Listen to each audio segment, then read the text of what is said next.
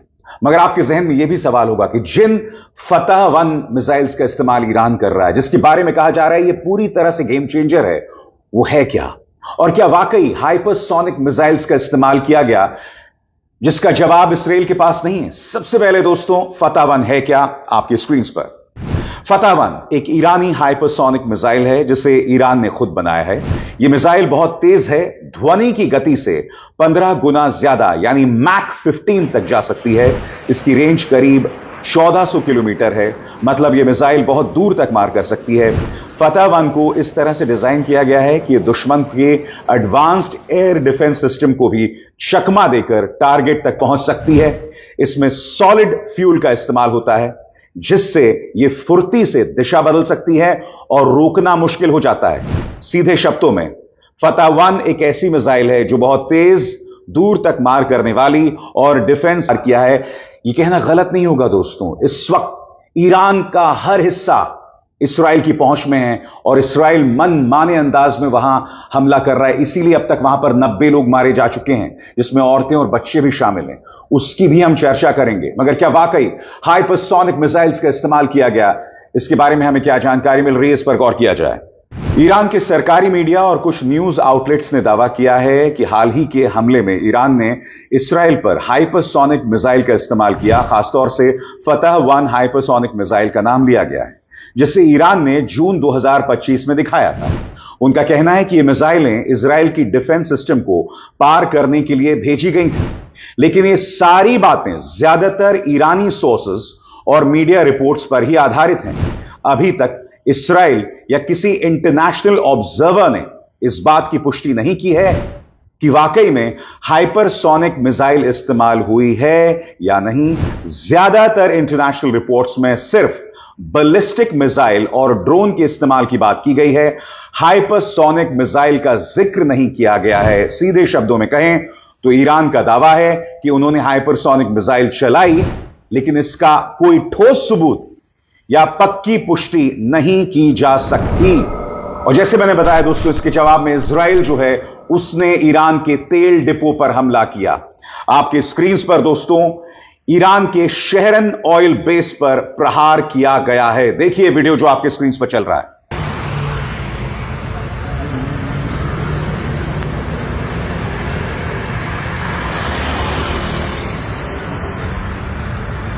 और इस बारे में मीडिया रिपोर्ट्स क्या कह रही हैं, इस पर गौर किया जाए। इस्राएली हमलों ने तेहरान में ईरान के डिफेंस मिनिस्ट्री हेडक्वार्टर्स को निशाना बनाया। ईरानी सरकारी मीडिया की रिपोर्ट और सीएनएन के मांडो और मिशेल मैक्लेक्सी की रिपोर्ट क्या कहती है आपकी स्क्रीन पर। इसराइल द्वारा रात में किए गए हमलों ने तेहरान में ईरानी रक्षा मंत्रालय के मुख्यालय को निशाना बनाया, ऐसा ईरानी सरकारी मीडिया ने बताया है। तस्नीम न्यूज एजेंसी ने बताया कि इस हमले से मंत्रालय की एक एडमिनिस्ट्रेटिव बिल्डिंग को मामूली नुकसान हुआ है। इसी इलाके में एक और हमला रक्षा मंत्रालय के organisation of defensive innovation and research पर भी हुआ है। तस्नीम ने बताया, सोशल मीडिया पर पोस्ट किए गए और CNN द्वारा जियो लोकेट किए गए वीडियो में हमले के बाद का नजारा दिखता है, जिसमें धुआं साफ तौर पर उठता नजर आ रहा है। मगर दूसरी तरफ ईरान यह दावा कर रहा है कि बेशक शहरन तेल डिपो पर हमला किया गया है, मगर इसका ज्यादा नुकसान ईरान को नहीं हुआ है। मैं आपको एक और वीडियो दिखाना चाहता हूं दोस्तों। यह है इस्राएल का रेहोवोट इलाका। यह वो जगह है जहां पर ईरान ने हमला किया। पूरा जो इलाका है आग से धू धू हो रहा है। आपकी स्क्रीन पर यह है रेहोवोट का वीडियो, और यहां पर एक बैलिस्टिक, या जैसा कि ईरान दावा कर रहा है हाइपरसोनिक मिसाइल के हमले से यह पूरा इलाका किस तरह से आग से धू धू कर रहा है।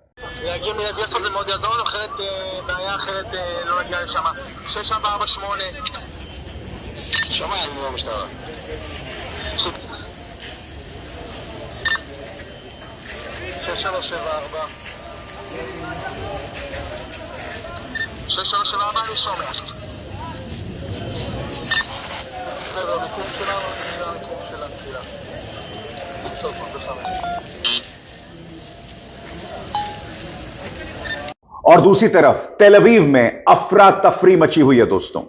तेल अवीव के क्या हालात हैं और वहां पर सुरक्षा बल किस तरह से हालात को काबू में लाने की कोशिश कर रहे हैं, आपके स्क्रीन पर। עוד זירה מאחורי בת ים, זה הבניין השבור. כל פה שבור מנופץ בסריקות. כל מי שיש כבש גב, להגיע ולפתוח אותו כאן. כל מי ש...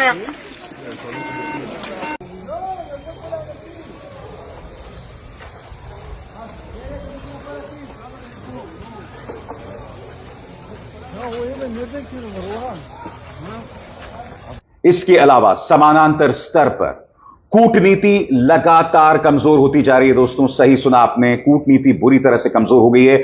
जो न्यूक्लियर टॉक्स अमेरिका और ईरान में होने वाले थे वो रद्द हो गए हैं।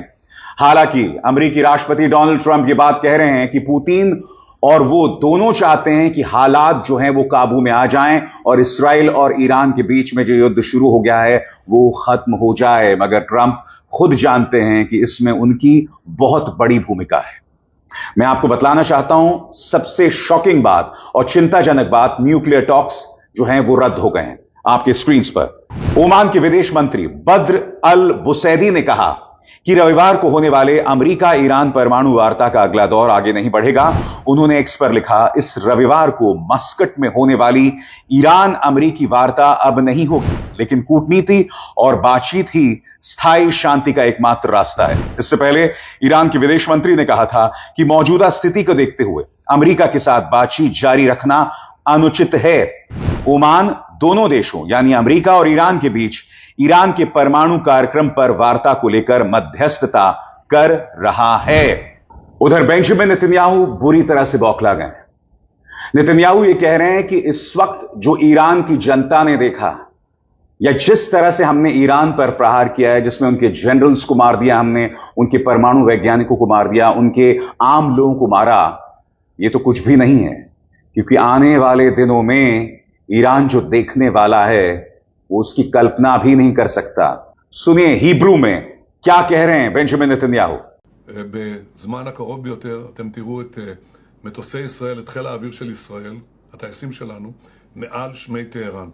אנחנו נפגע בכל אתר, בכל מטרה של משטר האייתולות, ומה שהם הרגישו עד עכשיו הוא כאין וכאפס למה שהם ירגישו תחת נחת זרוענו בימים הקרובים. और बात वहां नहीं रुकती दोस्तों। बेंजामिन नेतन्याहू ने दुनिया के नाम संबोधन में अंग्रेजी में यह भी कहा कि आज जो मैं जंग लड़ रहा हूं वो सिर्फ अपने लिए नहीं लड़ रहा हूं, ये जंग मैं पूरी दुनिया के लिए लड़ रहा हूं, यूरोप के लिए लड़ रहा हूं, अरब देशों के लिए लड़ रहा हूं, क्योंकि ईरान से बचाना बहुत जरूरी है। ये वही ईरान है जिसने दुनिया भर में अमेरिकी हितों को नुकसान पहुंचाया, अमेरिकी नागरिकों को मारा और दुनिया भर में अस्थिर हालात पैदा किए। इसलिए दुनिया को मेरा शुक्रिया अदा करना चाहिए। क्या कह रहे हैं बेंजामिन नेतन्याहू, सुना जाए। Today, Israel is defending freedom in the Middle East and beyond. We're doing so against a tyrannical and radical Iranian regime that wants to build atomic bombs to destroy us and wants to build ballistic missiles, including intercontinental ballistic missile, to be able to threaten anyone and everywhere in the world. By defending ourselves, we're also defending others. We're defending our Arab neighbors, our Arab friends in peace. We're defending Europe. We're helping defend also the United States, which helps us all the time in our defense. This is an important mission. Right now, the Iranian regime is bombing our civilian neighborhoods while we are targeting the terrorists. Now, this is not new. They've tried to assassinate President Trump twice. They bombed American embassies. They killed 241 Marines in Beirut. They killed and injured thousands of Americans with their IEDs in Iraq and Afghanistan. दोस्तों, आने वाले दिनों में रूस और China, इन दोनों की भूमिका बहुत अहम होने वाली है और मैं आपको बताता हूं क्यों। क्योंकि रूस और चाइना दोनों इस्राइल का विरोध कर रहे हैं। उनका यह कहना है कि इस्राइल को इस तरह से हमला नहीं करना चाहिए था।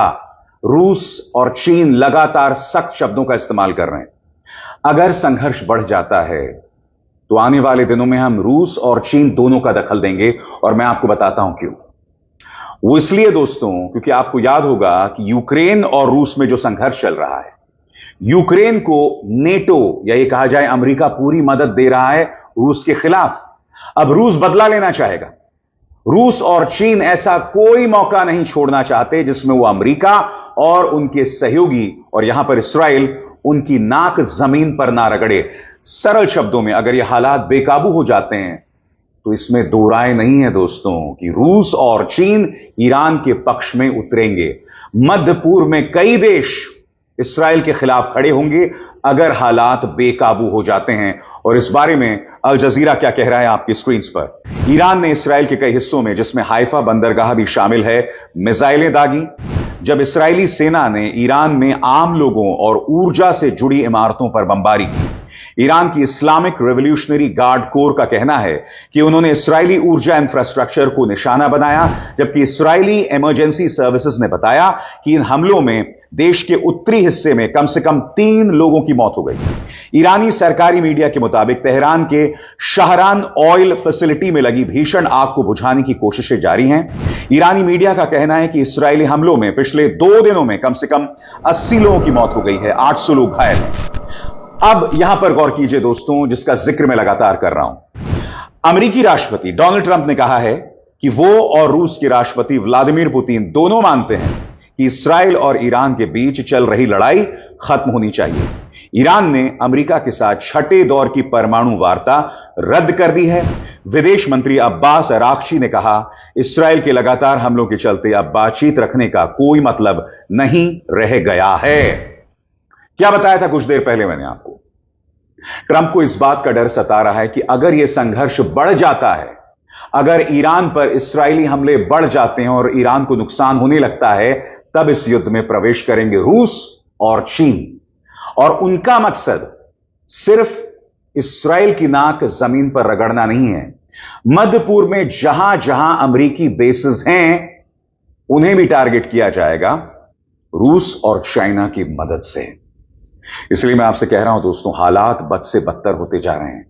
और सबसे खतरनाक बात, ईरान के 3 ऐसे बेसेस हैं जहां पर परमाणु तैयारी चल रही है। और इस बात का जिक्र IAEA ने किया, अंतर्राष्ट्रीय एटॉमिक एजेंसी ने किया कि इस बात को लेकर ईरान बिल्कुल भी पारदर्शी नहीं है। कल्पना कीजिए, जब ईरान बौखला जाएगा, जब इस्राएल लगातार हमले करता रहेगा, तब ईरान क्या करने वाला है खुद को बचाने के लिए? दुनिया इसके लिए कतई तैयार नहीं है। और सबसे बड़ी बात, हम यह भी नहीं भूल सकते हैं कि खुद ट्रंप ने क्या कहा था। ट्रंप ने यह कहा था कि अगर मुझ पर खरोंच भी आई तो मैं दुनिया के नक्शे से ईरान को हटा दूंगा। याद है कि नहीं आपको? फिर से सुनिए उन्होंने क्या कहा था जब वो राष्ट्रपति बने थे। When you said if they do it, they get obliterated. Just to be clear, you're talking about if Iran made an attempt on your life. Yeah, that would be called total obliteration. कहने का अर्थ क्या है? दुनिया पर हुकूमत ऐसे लोग कर रहे हैं जो मैच्योर नहीं है, जो परिपक्व नहीं है, जिनका दिमाग नहीं चलता, चाहे वो बेंजामिन नेतन्याहू हो, चाहे वो ट्रंप हो। हर तरफ यही दिखाई दे रहा है दोस्तों। और ये अपने आप में बहुत शॉकिंग है, क्योंकि जिन लोगों की सोच तानाशाह वाली होती है, जिन लोगों की सोच ऐसी होती है जिसमें अहंकार भरा होता है, जो तर्क नहीं देखते हैं, वो इसी तरह से न सिर्फ खुद को बल्कि दुनिया को खतरे की तरफ ढकेल देते हैं और यही बात बेंजामिन नेतन्याहू लगातार कर रहे हैं। अमेरिकी डेमोक्रेट है बर्नी सैंडर्स, उनका बयान भी सामने आया कि आखिर दुनिया बेंजामिन नेतन्याहू के युद्ध की कीमत क्यों चुकाए, और इनकी बात बहुत मायने रखती है। बर्नी सैंडर्स ये बात क्यों कह रहे हैं? बर्नी सैंडर्स का कहना है कि इस वक्त चाहे गजा हो, चाहे लेबनान हो, चाहे सीरिया हो, या फिर अब ईरान, हर तरफ युद्ध किसने छेड़ा? इस्राएल ने छेड़ा।